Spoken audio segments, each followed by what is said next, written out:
Students love to play the Sonatina in C major by Friedrich Kuhlau, Opus 55, number 3. And since I've taught this piece many times, I'm going to play it and talk to you about just some technique tips as well as practice strategy tips for your students. So in the beginning of this work, you'll notice that there are quite a few tenutos. Actually, there are tenuto markings throughout the entire piece. And the student would feel most comfortable if there was just like a little mini drop in their wrist when they go to those notes that need to have full value.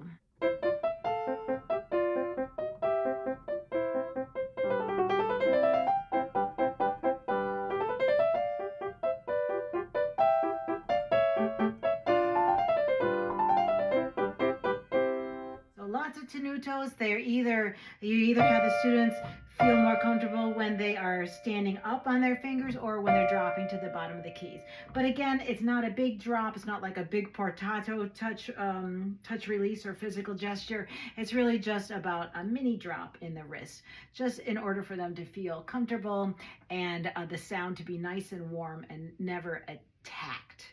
So here, the Sonatina, that was the very first theme. Here's our second theme in the exposition.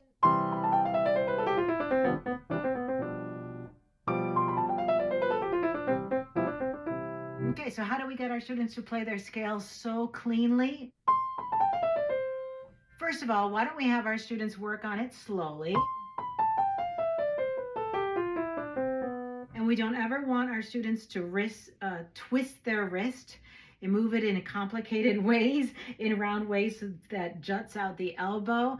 They can stop on every crossover like this and have the thumb quickly move from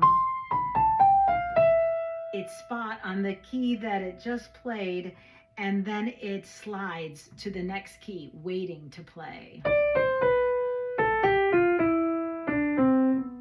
And I probably told you this before, but the great pianist Radu Lupu said, "My goodness, I've been playing for the last 10 years without my thumb stuck underneath my palm, and I play so much better."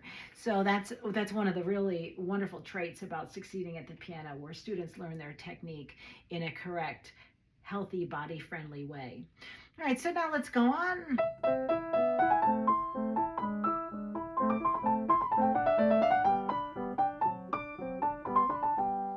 So I wasn't so happy with reaching this high E.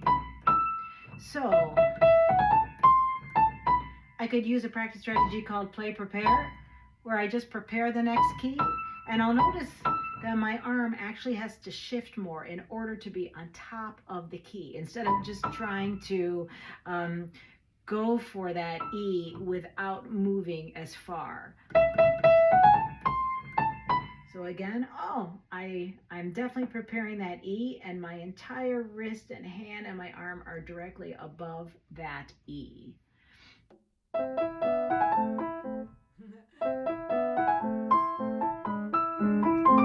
had to do it for both of those tenuto markings.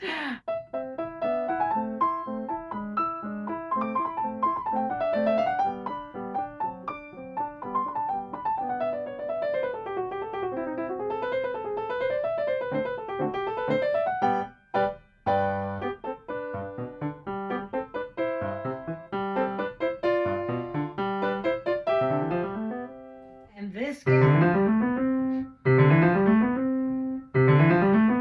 them really play with energy in their fingers, playing from the top metacarpal joints, and have them think that they're scooping like, I don't know, mud from the rainy day outside. And they'll have a very nice balance of forte going into pianissimo at the end of that phrase. Now the development starts.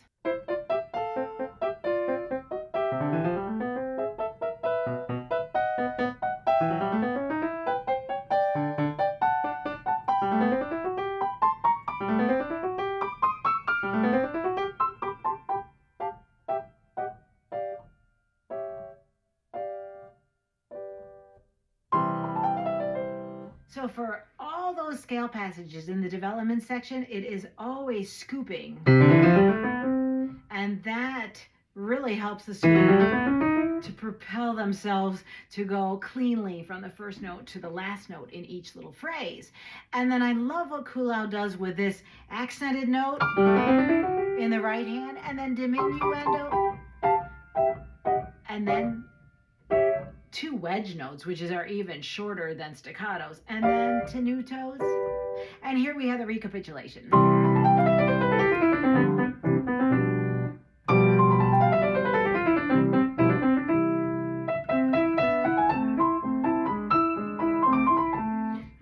I think I need to do that again. So if I were with a student, I would say, okay, let's do that 4 more times.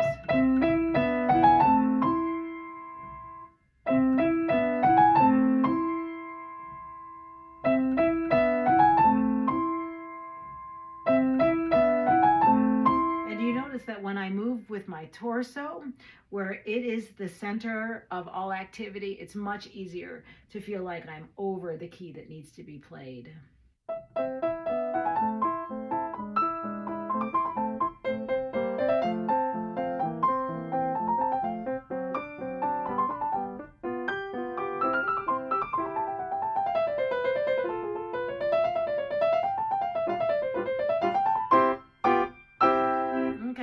One long run, isn't it, for our students?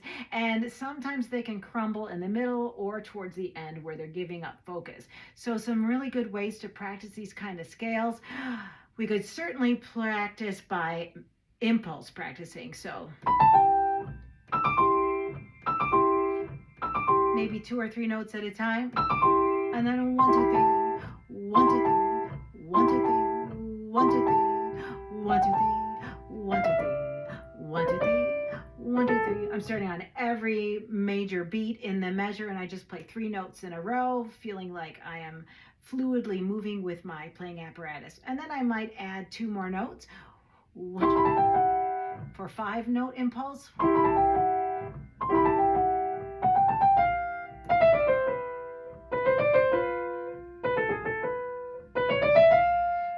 And then I would still cut that up so that they're not making an entirely long passage of that kind of practicing. So maybe just 1 unit, 1 measure plus 1 downbeat, practicing with those 5-note impulses and definitely repeating them more than I did. Another way you could have them play this is by regrouping, just starting in the middle of the measure. And then have them stop, probably on a major beat as well. And they can again feel the fluidity in their arm and making sure that they're playing with a flexible wrist. So those are some really good ideas about scale passage work.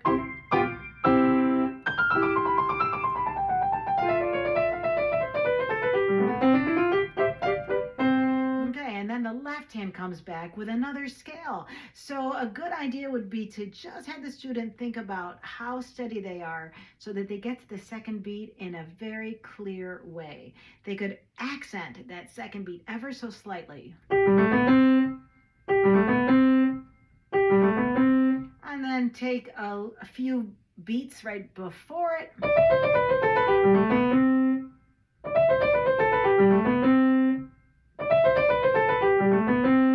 Great example of regrouping. So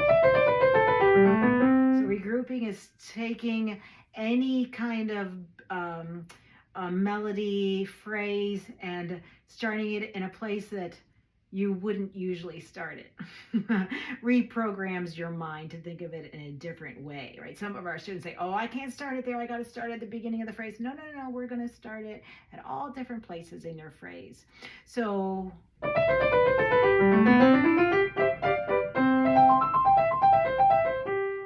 so practicing triads in their inversions. A nice scoop that goes to the top note. And you could also have your students stop on that highest note and have themselves watch their wrist and their forearms to make sure that they are really moving.